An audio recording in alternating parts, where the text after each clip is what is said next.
平時飲啤酒之外，都可以要嚟煮餸㗎。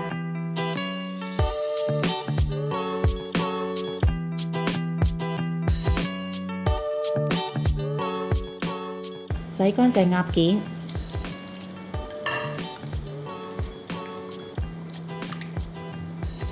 印乾水分，薑同蒜頭切片，青紅甜椒切細件，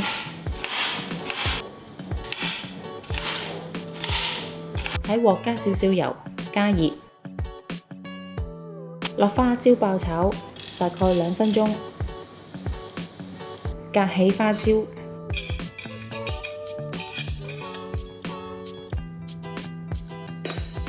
落薑片、八角、乾紅椒、桂皮、蒜片，炒1分鐘，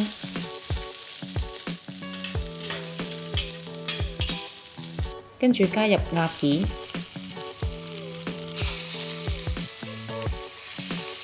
繼續拌炒，直至見到鴨件明顯縮細，逼出油分，然後加鹽、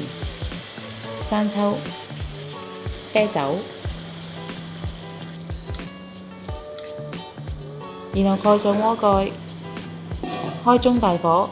見氣門開始跳動就可以轉細火，共燜煮30分鐘。煮嘅時候記得要保持氣門跳動，打開鍋蓋繼續燜煮，等啲酒味散去。等收汁嘅時候就可以放入青紅甜椒辣炒就可以啦。鍾意我哋條影片嘅朋友可以 like、subscribe、share， 同埋記得撳着個鐘仔，可以第一時間收到我哋嘅最新資訊同埋影片。